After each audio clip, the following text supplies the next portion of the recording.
It's just a little bit after 11 o'clock California time. And so we thought we'd go ahead and move forward with this. As a housekeeping measure, I want to remind everybody that this, for those of you who can get continuing education units, to just to make sure that we get you taken care of, to go ahead and put a note on the side letting us know to include you in continuing education, or you can send an email to Kathy or Mary Ann separately, advising them to make sure that you get your continuing education units. My name is Connor Myers. I'm a principal at Axis Companies. We have 4 different companies. We're kind of unique in our arena. We do a lot of work with HOAs as well as with other types of companies, but we provide full service top to bottom. And not only do we do the architectural, engineering, design work, but we'll also do the destructive testing as well as any remediation repairs for various HOA projects. Today we have Mike Kennedy and Kirk Wagner with us for this webinar.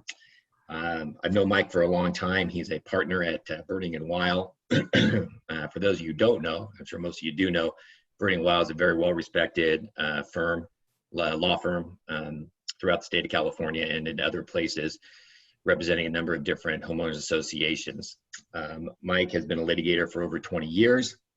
He's tried a number of cases, construction-related cases, to verdict.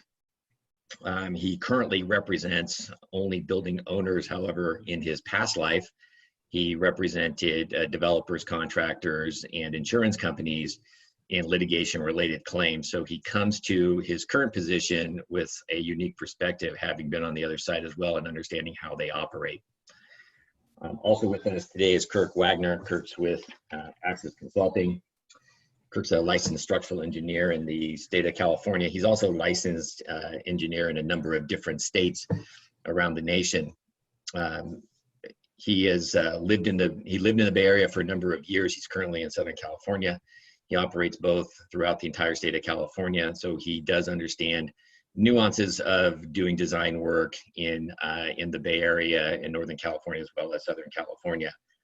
Kirk has a Master of Science in Structural Engineering and Geomechanics from Stanford University. He also has a Bachelor of Science in Civil Engineering with a minor in Math from Cal Poly San Luis Obispo. So with that said, I'm going to turn this webinar over to Kirk, and he will begin the discussion of SB 326 and its applications to homeowners associations. And what we're all trying to figure out is what we're supposed to be doing with this new law that has come into effect. So Kirk, I turn this over to you at this point in time. All right, thanks for the introduction, Connor, I appreciate it. And thanks everyone for joining and being here today so we can go over what this whole thing means. So to start, I wanted to go through some of the definitions. It's going to be a little boring, but for those of you who haven't actually read the statute in its entirety, there's a few things that some language that I wanted to point out just so that when we bring them up later, you know what we're talking about. So the first definition is an exterior elevated element. And what that means is the load-bearing components together with their associated waterproofing systems. So that's kind of what we're looking at, the whole thing, all the, we'll call them EEEs for short, because we might be going back to this quite a bit. So what that means is it's the balconies, the stairways, everything that we're talking about. Now, where the load-bearing components comes into play, it's anything that extends beyond the exterior walls of the building that delivers structural loads to the building. So that's from decks, balconies, stairways, walkways, including their railings, which is a big issue now. And they have to have certain criteria, which one is a walking surface, and it has to be more than 6 feet above ground level and designed for human occupancy. So we'll talk about some exceptions later on and why that language is in there. Kirk, there's one type of deck or balcony that I think some people are confused by, where it's mostly not extending from the exterior wall, like where it's over the garage or the lower level and maybe only the last 6 or 8 inches sticks out from the side of the building. I think that's subject to the inspection requirements still. What do you think? Yeah, Unfortunately, those 6 to 8 inches it's cantilevered out. So yeah, that would be an instance that we have to look at that. But Yeah. the rest of the decks, and it's depending on the structural framing, whether, as a whole, there's some joists that are cantilevered, we have to look at the whole joist, or if it's just the edges of those things. But yeah, unfortunately, something like that would be subject to them. Whereas if it doesn't protrude at all from the exterior walls, the walls of the garage below, anything like that, even if it's completely open, designed as a walking space and elevated 6 feet above the ground, I don't think it's included in the statute. Right. I think the easy way to think of it is, can it fall off the building? And so the one that sticks out a little bit, that could fall off. If it's completely back over the garage or the first floor, then it can't fall off the building, and then it's not subject to inspection. Exactly. And keep in mind too, that we're only dealing with wood components. So this is either sawn lumber or any sort of engineered wood typed product, anything that is wholly wood-based or partially wood-based, because their concern, and by adding the waterproofing membranes and the associated waterproofing system, is that when wood gets wet and dries and gets wet and dries, that's what causes the most damage. Whereas steel can rust, sure, but the statute is mainly concerned with wood, and that we'll go into a little bit later, how the statute kind of came up, and you'll see why that as well.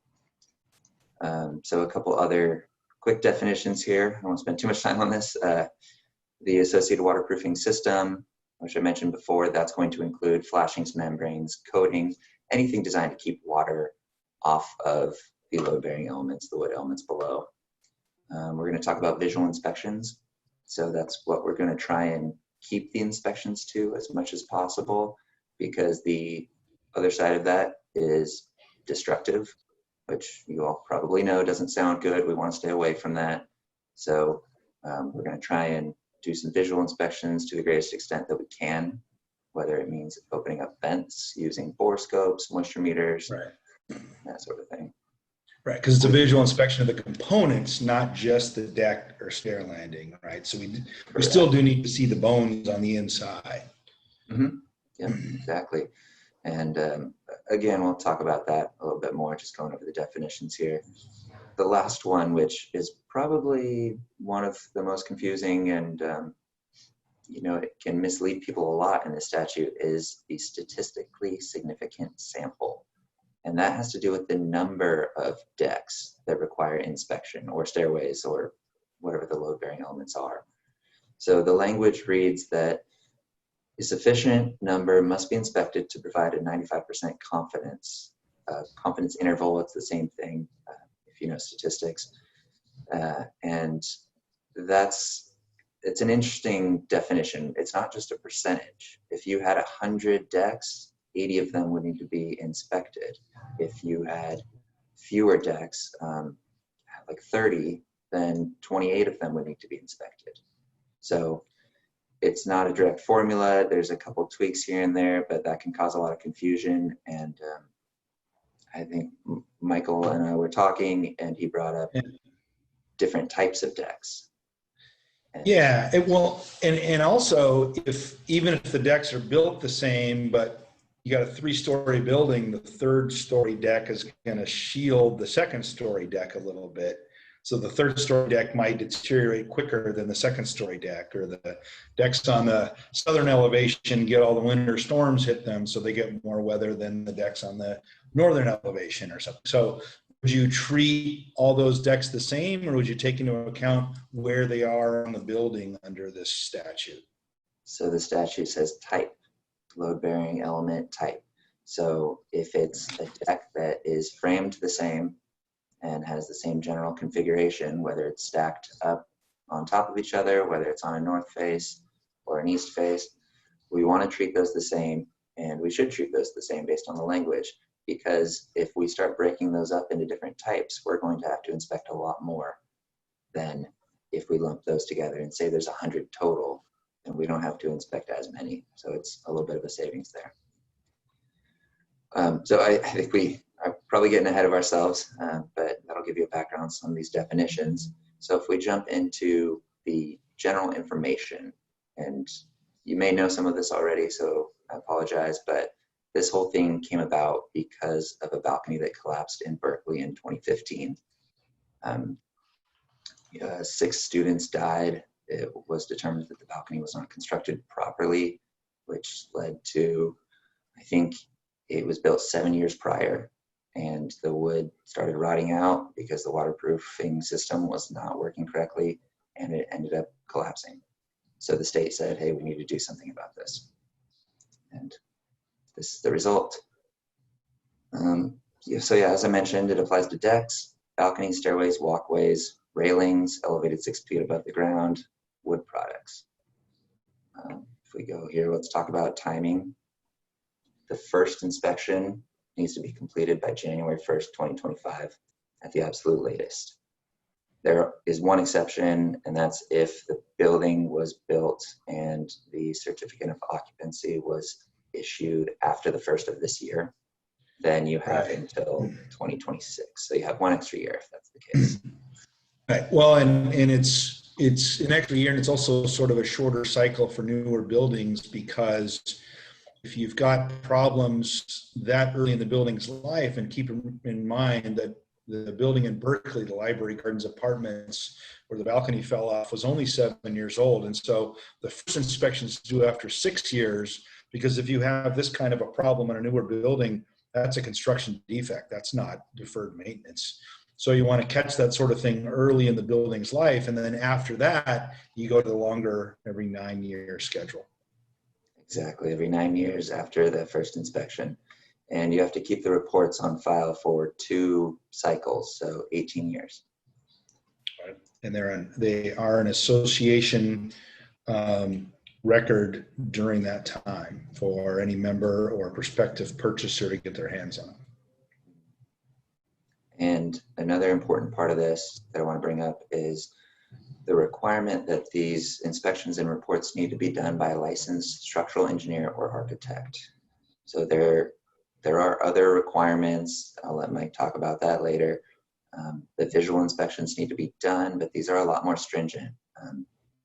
These licensed professionals, have to take tests, be licensed, registered.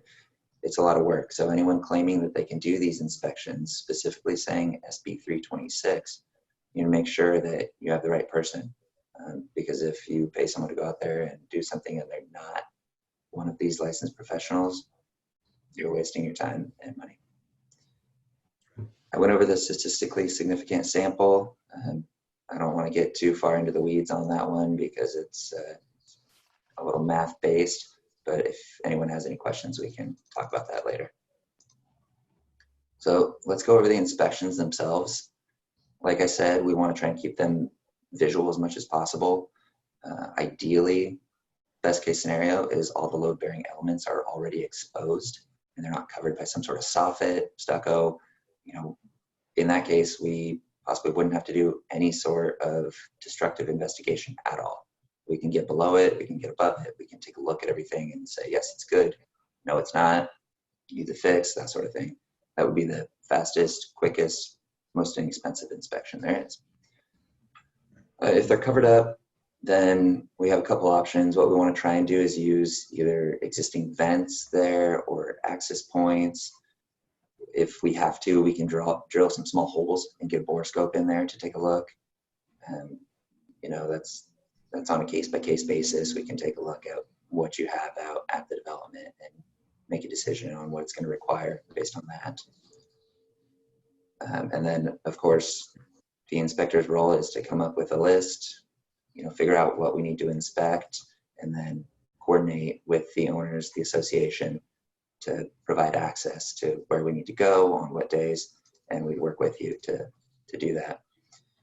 And then if for some reason we start seeing conditions that suggest there might be damage in areas that we are not looking or we couldn't see, then we might actually have to extend the area of investigation and start taking a look at other things, which we would like to try and avoid if possible, and I'm sure so would you. But that's kind of an important interplay with a statistically significant sample, because the inspector determines that ahead of time how many decks they want to look at. But if as we're going along, they're finding lots of problems, they can decide during the inspection process, they need to see more and more and more decks. So that's something to keep in mind as we're sort of wrestling with what is statistically significant sample mean, at least for people like me that didn't take statistics in college. And people will approach you and have different definitions for that. I've already seen it, and there's certain ways you can tweak it, modify it, but ultimately it is a definition. So be careful if people are saying, no, I can look at 5 out of 50 and I'll give you a good report, because that is not, by definition, not an accurate representation. And ultimately we have to keep the intent of this in mind, really, because if they don't do a good job, you're at risk. Worst case scenario is they don't catch something. And, sure, you can come back maybe and address it with them, but worst case scenario, something collapses, someone gets injured. Yeah, I mean, that's the nightmare is, God forbid the balcony falls off the building and somebody gets hurt. But even if it doesn't, if the inspector misses something and in the next inspection 9 years later, a bunch of deterioration is found, you're going to have homeowners looking at a special assessment saying, why didn't you catch this earlier when it wasn't this bad? And why didn't you catch this earlier when there was still time to make the developer come back and fix it? Why do I have this huge special assessment? You guys should have done a more thorough inspection last time. That's real potential liability for the association. So we got to be pretty conservative in coming up with the scope of inspection and testing here. Mm-hmm. Yeah, definitely. Let's see. So if we get into the report, I'll talk a little bit about what you'll see in the report when it's generated after all the inspections are done. So it will include the identification of the load-bearing components, their waterproofing systems. It'll just lay them out and say, this is what's out there, this is what we saw, this is what we inspected. It will include the list of randomly generated inspection locations of number that will give you that statistically significant sample. We'll say what the current physical conditions are, as well as the expected future performance. So that's obviously useful to know. We can look at it and say, hey, it's deteriorating at a pretty quick rate. We think it might not have its full life left, but here's an estimate, and that will help you out with the reserves and planning ahead. Even though if we do issue any repair recommendations, it might not trigger our whole life safety issue clause, which is in this statute. I'll talk about that in a bit, because that's what we really want to not see. It's not up to us if we do see it, but that's different than the repair recommendations that might just be, hey, we see some preliminary damage. We see some waterproofing systems that are not acting as they should and will lead to damage in the future. So here's some recommendations of things you could do to mitigate that, prevent any serious life issues down the road, whether it's within the next 9 years, before or after. And that's something that you don't necessarily want to sit on, even though it's not going to be required and enforced. The inspector is going to write repair recommendations based on what they see at the time. And if there's something that's potentially going to cause future damage, it could worsen, and those repair recommendations may no longer be valid.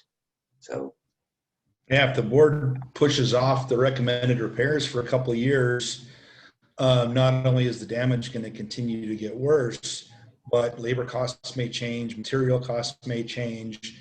An estimate given to the association today or next year might not be valid for very long. And so don't let the board just think they can push this project off for 2 years and the costs will be the same. It's likely to be higher the longer you wait.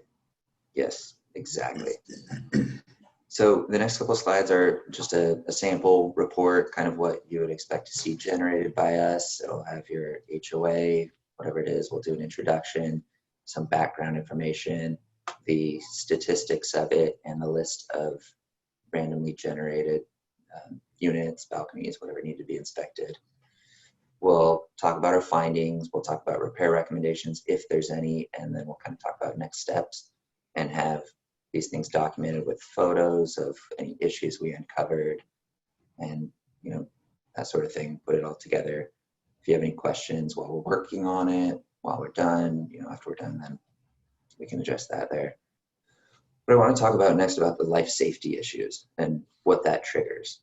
So if someone goes out there, if I go out there or someone else and sees some serious rot in a beam that's supporting a balcony, something that we think, hey, nobody should be on this balcony, it's about to fall down, then I'm going to give you a call immediately, because that you need to know that. And if I write my report and submit it, then within 15 days, I also need to submit it to the local code enforcement agency. So I'm going to give you a call first off and say, hey, we're going to have an issue. We need to start lining things up, to block this off so people can't go out there. If it's a danger to them, we're going to get you in contact with a construction company or someone that can do these repairs, and just get the ball rolling on that so that you don't get into a time crunch. Yeah. And I mean, another thing to keep in mind is shoring balconies or breezeways or stair landings or whatever may be necessary. And the homeowners don't like that because it looks pretty ugly having 2x4s holding up the balconies. So you want a more orderly process to these inspections. But if you have to block access and nail plywood across the sliders so they can't go on their balcony, that really upsets them. And if you have to block access to a stair tower, and that's the only way in and out of their unit, or the secondary method of egress out of their unit, so under the fire code, they have to move out, that really, really upsets them.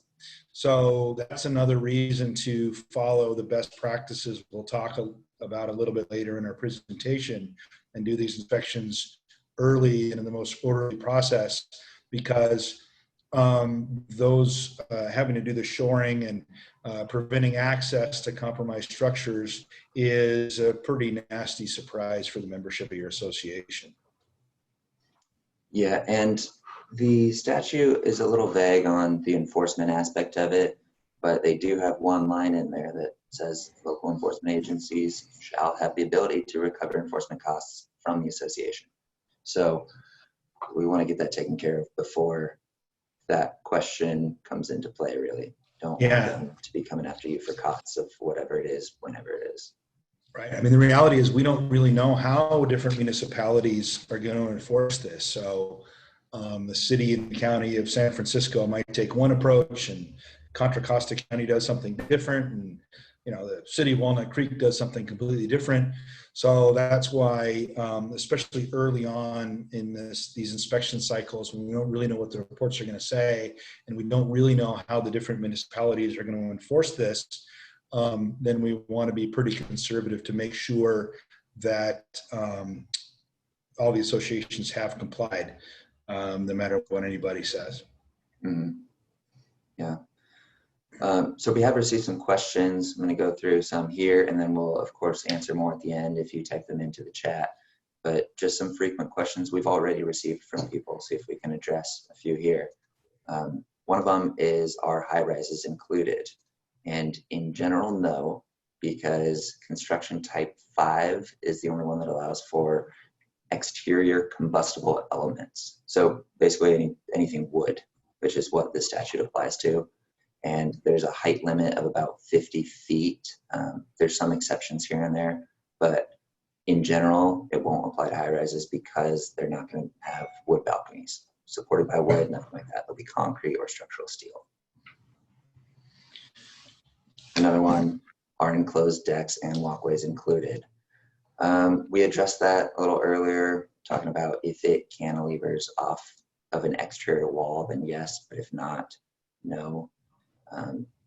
So if you have a question, photo's worth 1,000 words, right? You can send a photo and you take a look at it and usually determine from there if it is or is not included. Yeah, I mean, the just because it's covered, it still can be subject to the inspection. So if you have an association with some sort of unusual configuration that's really a question mark, I'm sure either Kirk or I would be happy to look at a picture and give you our opinion, but don't assume it's not subject to the inspection just because it has some sort of an overhang sheltering most of the structure from weather. Yes, and it could be fully enclosed, it could be partially enclosed, it could have been done after the fact. So there is a little bit of gray area that it's going to be on a case-by-case basis. We'd have to look at it and say, yes, this is, and that's keeping in mind the original intent of the statute. And is there the potential to see damage from water, and would there be a potential life safety issue if this starts rotting earlier than expected? Right. The photo here shows kind of a faux balcony, which it looks like this one's actually made of concrete. But as I mentioned before, anything not designed for human occupancy is not included in this. So if you have something that looks like a balcony, but there's actually a window, not a door, it's not really accessible unless someone tries really hard, and they shouldn't, because that's not what it's designed to support people out there, then that wouldn't be included. The timeline for repairs, like I mentioned, it's a little vague. There's the language saying immediately take measures to block access and that sort of thing. We don't know. It's going to come down to the city, like Mike said. Yeah. I mean, the immediate access is for like an immediate life safety issue. But if it's just slowly deteriorating, the statute doesn't say anything specifically about the timeline.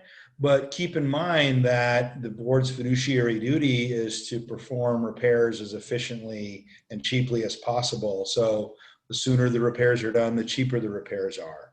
Or if the project's 10-year anniversary passes by, the association loses the ability to have the builder pay for the inspections and repairs.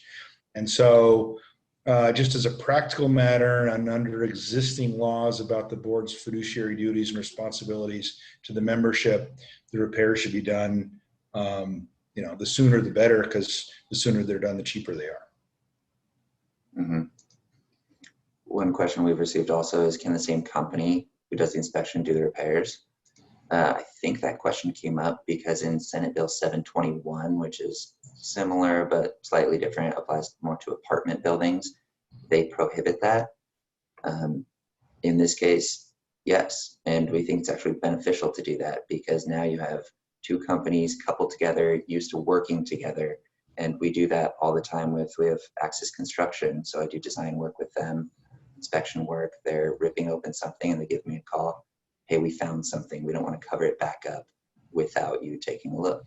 So we find it works great in this case to work hand in hand like that.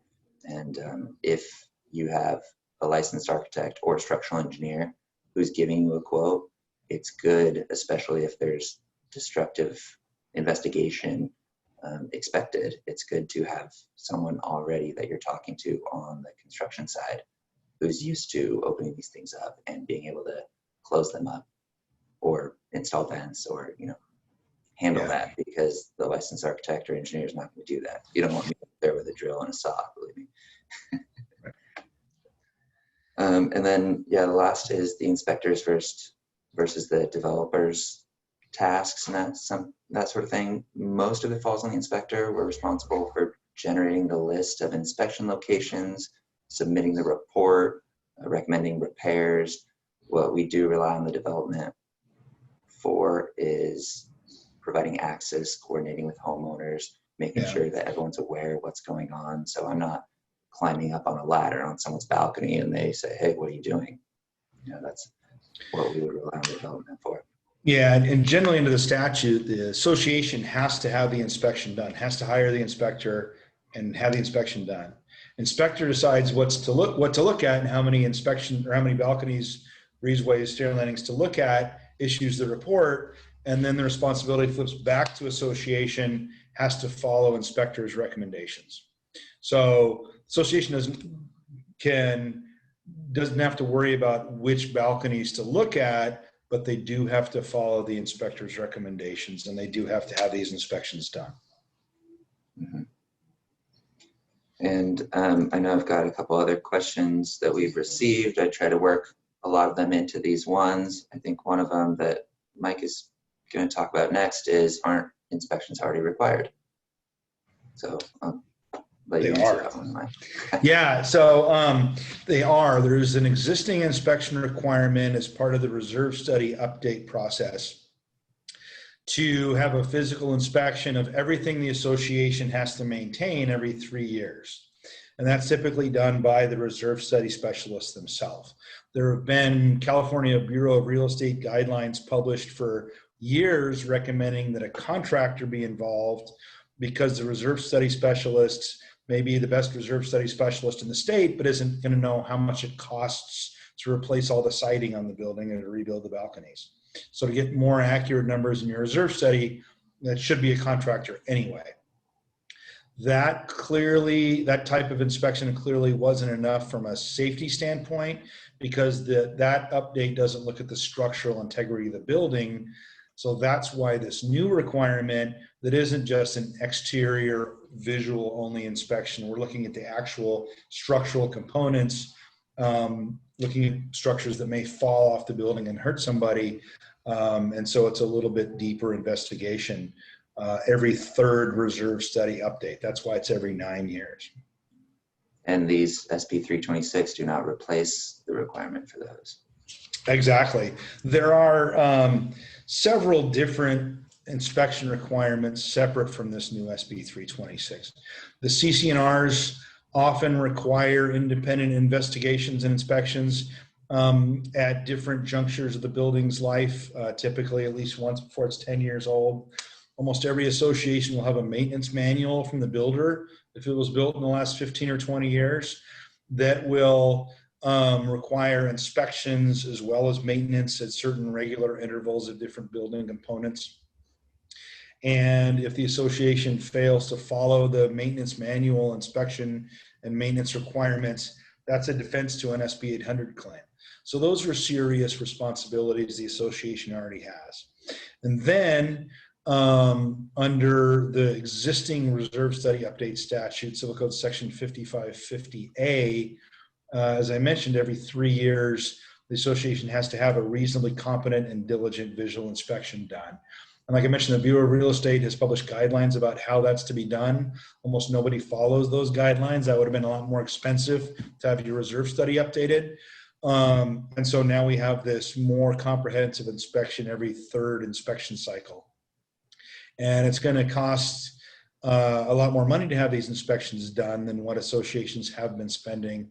But you're going to end up with much more accurate reserve studies when it is time to repair or replace balconies, breezeways, walkways, whatever subject to the inspection requirement, plus the extra safety of not having the risk of having a balcony fall off the building with people on it.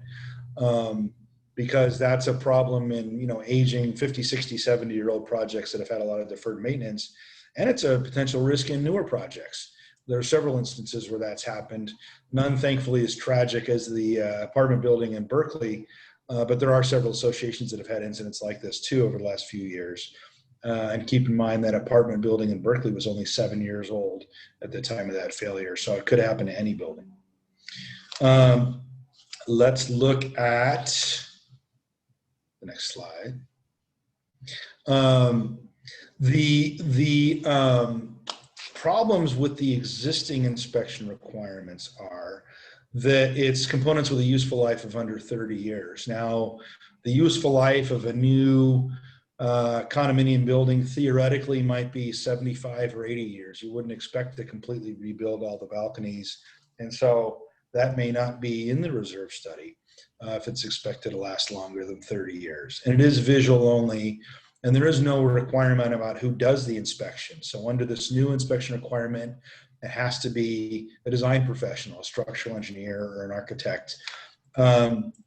We recommend even beyond that it's a structural engineer or an architect experienced in this type of investigation, because most architects are licensed to design new buildings.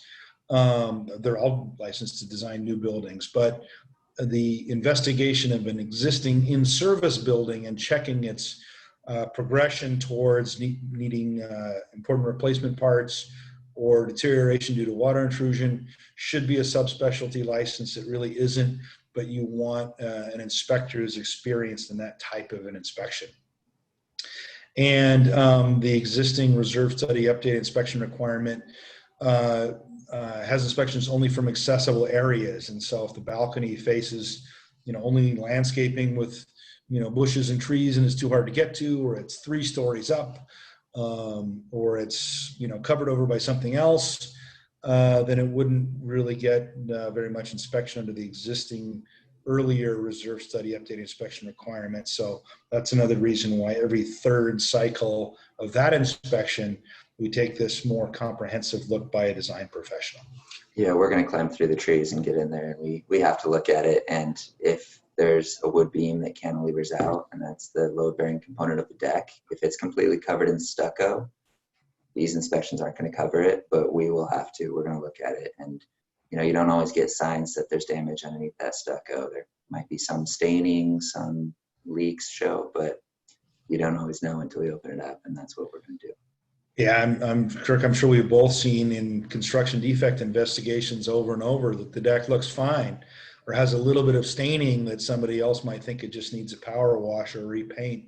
And you cut it open, it looks like all the beams caught on fire because they're all so rotted. Oh, yeah.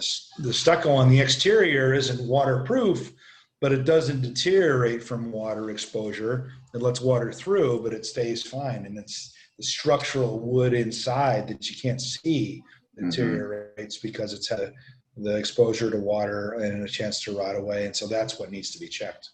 Full colonies of mushrooms in there, that sort of thing. Yeah. So let's look at the next slide and talk about what a reserve study is. Generally, I'm sure you've all dealt with reserve studies and updating reserve studies, and happy budget season, by the way. But if we stop and think about big picture, what is a reserve study? It's the association's tool to save up for big projects coming down the road. It's like a kid saving up for a bike. And if they think the bike costs $200 and they save up their $200 and go to the bike store and the bike they want is really $500, and they're not getting a bike that day. And so you need to figure out how much the bike costs before you start saving up. And you need to figure out how much the balcony replacement costs, or the roof replacement, or the pool resurfacing, or whatever. Figure out what it costs before saving up. So that's the point of updating the reserve study. And that's the point of having these inspections done by competent business partners, because we want to know what it's really going to cost to rebuild these balconies or breezeways, or even what it's going to cost to inspect them. And to find out what number to put in the reserve study, engage the people that are going to conduct the inspections and get what that number really is going to be. And so when your association saves up to do the inspection or the reconstruction project, the money's really there when the time comes. That physical analysis of the project is so critical. The reserve study specialist is often very, very competent in the financial analysis, but they may not know the current cost of lumber or materials imported from overseas, or exactly how to rebuild, replace a cantilever joist that becomes a floor joist inside the building. That's a pretty complicated process, and to get an accurate cost estimate, you want to talk to the people that do this every day, so that the reserve study is as accurate as possible. Let's see, the deck inspections should be funded by the reserve study because it's not an annual ongoing cost. It is a foreseeable amount. It has a useful life expectancy. The life expectancy of this new inspection requirement is 9 years, because you got to do it every 9 years. It's going to be above the minimum threshold cost because it's going to be fairly expensive. And conducting the inspection is an association responsibility under the CC&Rs and under the new statute, which is Civil Code Section 5551. So you've got to find out what the inspection is going to cost and plug that itself into the reserve study. So I really urge all of you, even though the first inspections aren't due till 2025 and your associations may want to push them off for a couple of years, figure out what it's going to cost to do the inspection now. Put that reserve contribution in place now, because the longer time they save up to do the inspection, the more likely it is the funds will be there when it's time to do it. So let's look at The next part of the deck inspection itself is part of the reserve studies. It is inspections of common areas because the statute says the inspection has to be of exterior elevated elements that the association is obligated to maintain.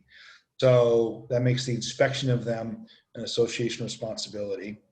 The predictable remaining useful life is always going to be under 9 years because you got to do the inspection every 9 years. And so start saving now, put the reserve contribution in place now. Like I say, even if the inspection is going to be a couple of years down the road. Let's go on to what kind of cost we have in mind for these inspections. They're going to be all over the map. There isn't a placeholder number you can just put in place for all of your associations and assume they're all going to cost $200 or $500 or $1,000 per deck. Because, like Kirk said earlier, it's all going to depend on the type of construction. So if there are those open joists and just open deck boards, you can see the bottom of the deck board from walking under the deck. Those are going to be cheap because that is pretty much just visual only. Keep in mind it's the railings too, and where the edge of the railing is bolted into the building, we've got to see if that's leaking. But those are going to be pretty simple.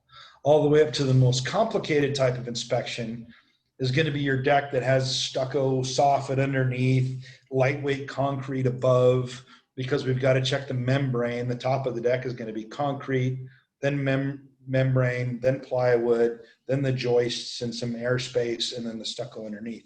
We've got to look at all those different layers and make sure nothing's leaking on top. The failure at that balcony in Berkeley was because water was trapped on the top of the beams and under the plywood.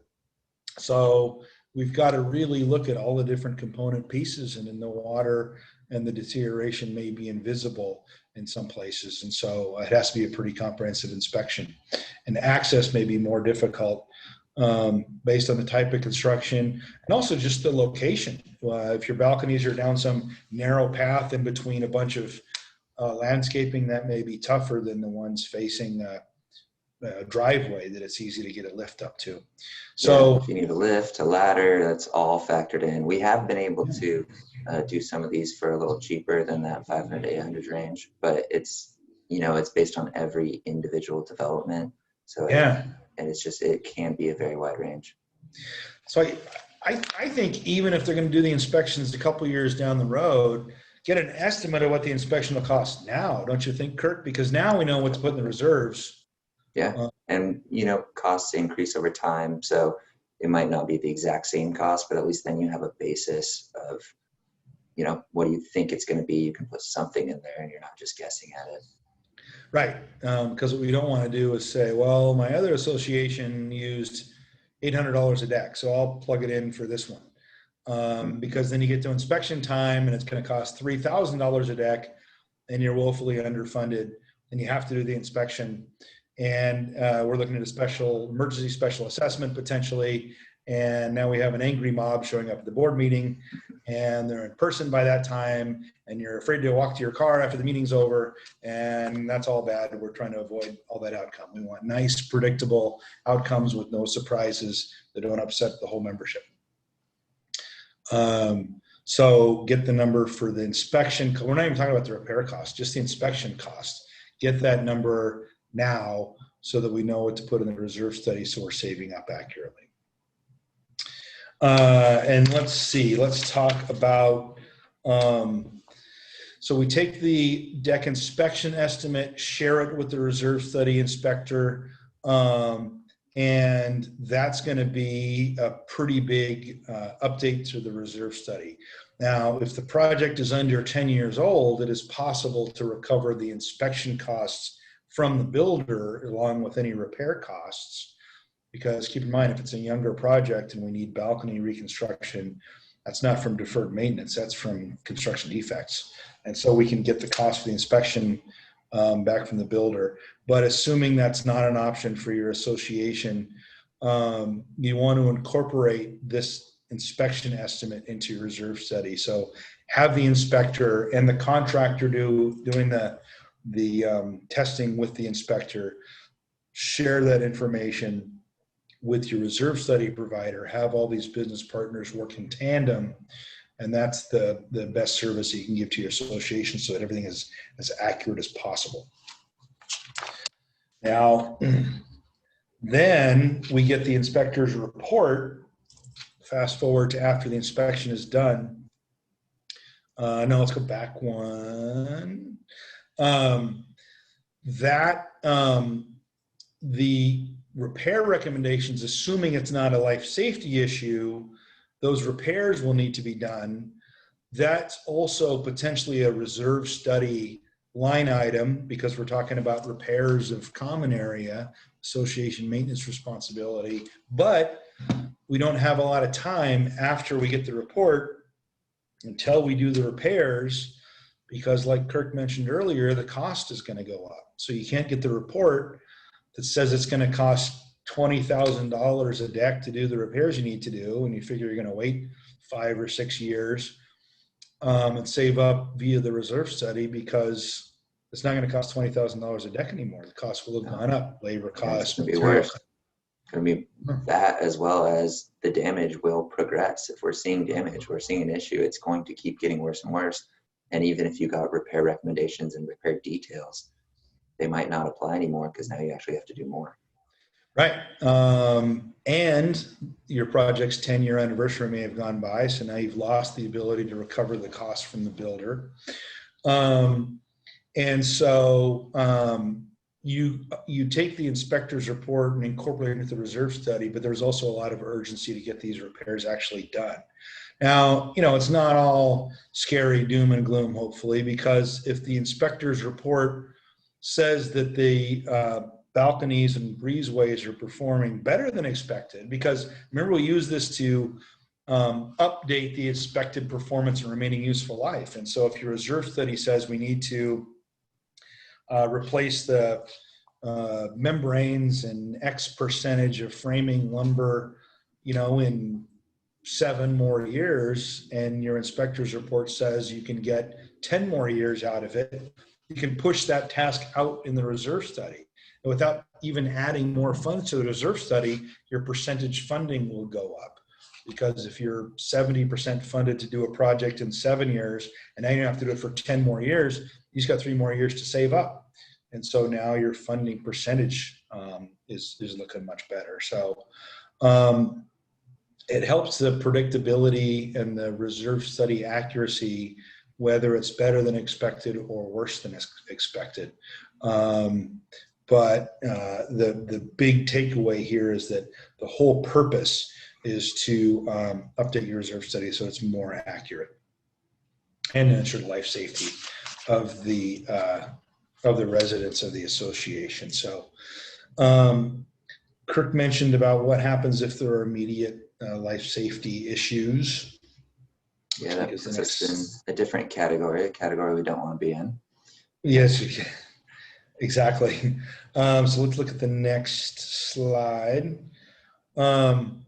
So potential safety threats have to be dealt with immediately. I mean, not just because your inspector has 15 days to report it to the local municipality, but also just as a risk management, process. You don't want people using building components that may fail at any moment. That's a basic duty the association and the board members owe to the membership. So that requires immediate attention. That can be borrowed from reserves. It could be an emergency special assessment. It's not going to be a regular line item in your reserve study. But the association does have some options. But the main point is that this first report could contain unforeseen surprises. Down the road, if an association is keeping up with this inspection requirement, future reports shouldn't be full of nasty surprises, because we will have done our inspections every 9 years, and that's going to force associations to keep up with maintenance a little bit better. But the first time this report comes out, we don't know what it's going to say. And so your association needs to be ready to undertake these emergency repairs if there's an imminent life safety issue, and think through how to fund that properly. And so definitely, be in touch with your association's counsel and banker and reserve specialist and think this through as the inspections are being done, because if the report results in a bad surprise instead of a good surprise, we've got to be ready for that. So let's get to what is our advice around all this. Start planning right now. The overarching point that I keep thinking about is the first time this report is done, you don't know what it's going to say. So if you do it early, then there's time to do repairs and have another report done at the end of the repairs. And that can be your official SB 326 report. Keep in mind this report becomes part of the association records for 2 inspection cycles. That's 18 years. For 18 years, every owner is going to have access to this report. Every time a unit sells, the potential buyers are going to get a copy of this report with the rest of the association records. And if it's bad and talks about all of the problems that the association has, that has a chance of affecting property values for the next 18 years. So let's have this report done early. And if you've got an opportunity to repair these balconies before doing inspections, whether you've got a project that's about to go through a big repair reconstruction project anyway, if you've got a project that's in SB 800 anyway, have the report generated during or at the tail end of these repairs so that you will have the report, you have complied with this new requirement, and the report's going to say everything's fine because you just did all the big reconstruction projects. If the project's under 10 years old, you can engage someone like us to help with this process, because that initial report, again, this process is very similar to the types of investigations we do during an SB 800 case. And if this report and inspection is done early, the first draft of it is attorney-client privileged. And if there's a problem, the cost of the inspection and the cost of the repairs can be recovered from the builder. And then the repairs are done. And then the new report is done at the end of the repairs. And that's your official SB 326 report. And we know it's going to be clean because everything was just repaired. If your association waits until 2024, there's going to be a huge crunch in demand. The first 10 years may have gone by, and now the membership has to pay for all this. And the damage continues to accrue and just gets more and more expensive. The other thing that can be done in the first round of inspections is make future inspections easier. Kirk, you mentioned earlier about adding vents or access panels to make future inspections easier. Yeah, something other than stucco or plywood soffits, or something that we don't really have to do anything disruptive. We can easily take them down or open them up in a way where then we can get up there and look at things rather than having to demolish, repair. So Right. It might be a good time to, invest in something that's going to be useful in the future. Yeah, and but this again is not a one-size-fits-all approach. So just like we don't know the cost for the inspection is going to be all over the map depending on your association's construction type, the type of vents and access panels they can put in, it may also vary association by association because of the fire rating. So the underside of a stucco soffitted deck might be part of a fire rated assembly to prevent fire spreading from the unit below up into the unit above. There are different ways to achieve that when a building is designed, and if you add venting, it may change that. And so definitely engage a competent architect to assist the association if they're going to change the configuration of the decks by adding access panels and stuff like that. It's a good idea. You just want to make sure it's done the right way.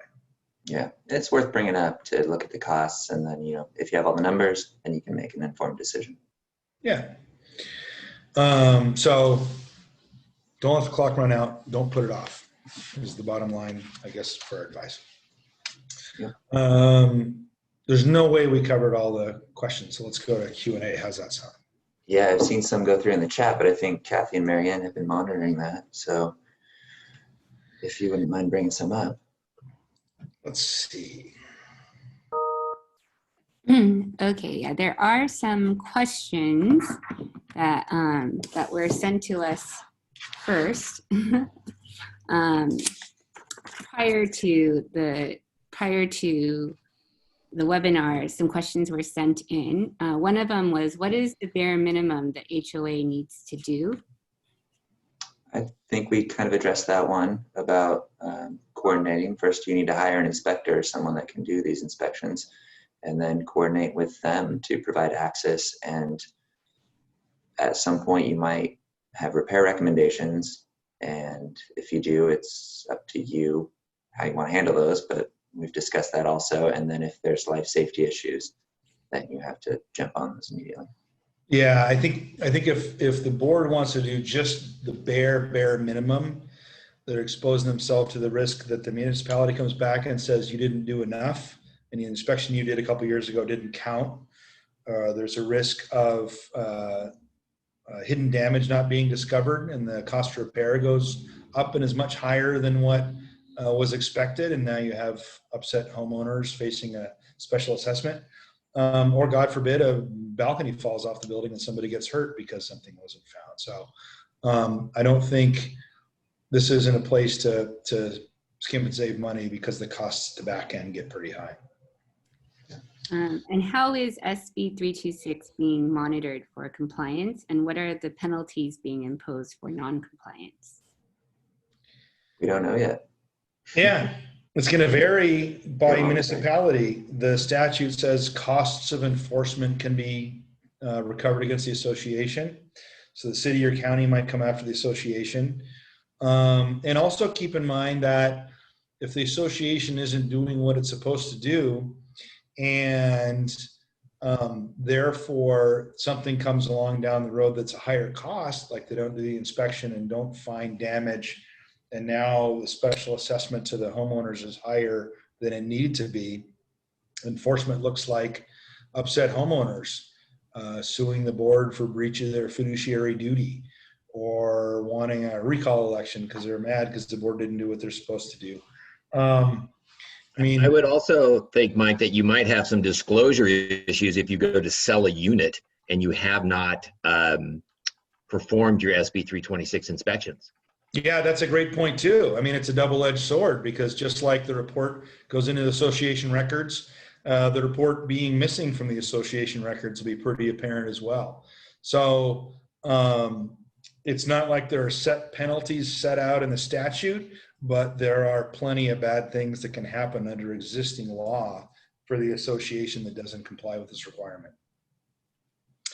I saw somebody ask whether this applies to commercial buildings. And that answer is no. It only applies to residential wood frame construction with at least 3 units per building. Yeah, I think commercial has its own set of statute under SB 721, which comes into play for apartment complexes and things such as that. It's a completely separate statute with actually fairly high inspections, and a lot of destructive testing has to occur at the front end under SB 721. Yeah, I agree. That's an even more onerous inspection requirement that any of us would be happy to talk to you about if you manage apartment buildings. But this SB 326 is part of the Davis-Stirling Act, and so only applies to residential common interest developments. I saw one question about our roof decks included in this, and I would say it depends, because we have to follow those requirements. It's obviously 6 feet above ground for a roof, I would assume. Does it cantilever past exterior walls? That would probably be a big one, where on a roof deck, most likely the answer is no. And was it originally designed for human occupancy? Because nowadays we see a lot of roofs that people are up there, they're barbecuing, but no, they were not designed for human occupancy. Yeah, the big one is, can it fall off the building? So your traditional like rooftop deck on top of a condominium building you see in San Francisco a lot. that would not be subject because it doesn't stick out over the edge of the building. Yeah, actually, a great question just came up. It says, what if my master association has residential, commercial, and hotel units? It's a mixed-use development. That's a great question.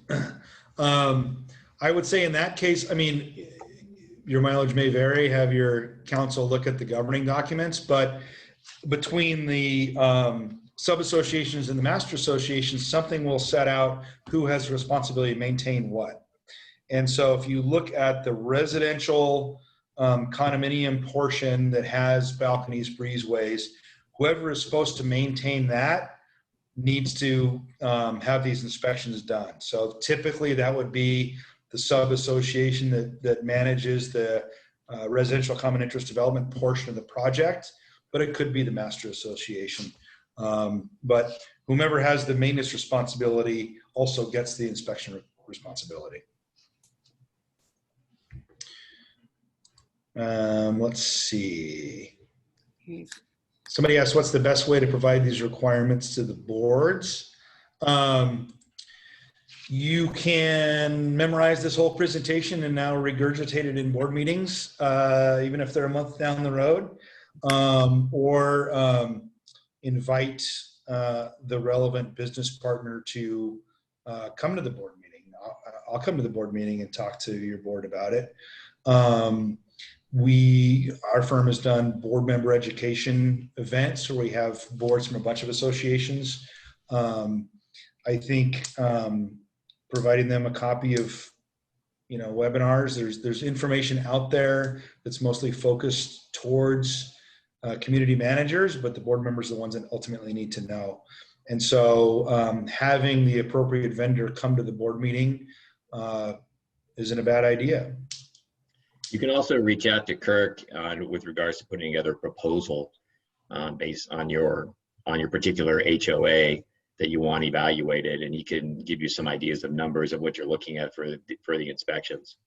Yeah, I just saw a couple questions on there. How do we find a qualified inspector? Well, right here.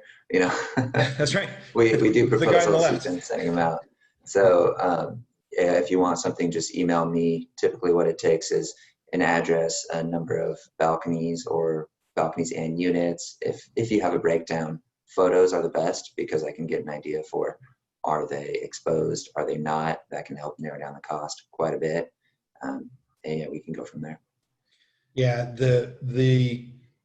as I mentioned, the inspection cost is a reserve study line item that you should get a handle on right now. So invite Kirk or your potential inspector to a board meeting now and get the estimate now and put it in your reserve study.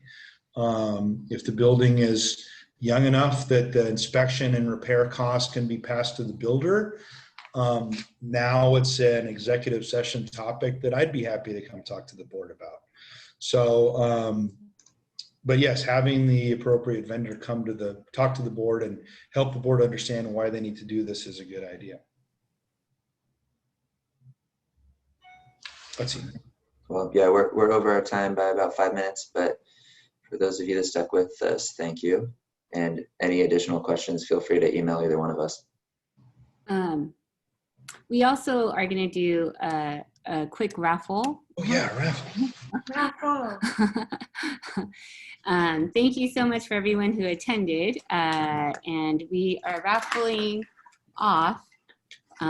We will be raffling off these wonderful gifts from Berding and Weil, some water cups. Move. I'll show them, Michael. Here's the blingy kind. Nice. There's that kind. And we have this kind too. White plastic. And then from Access,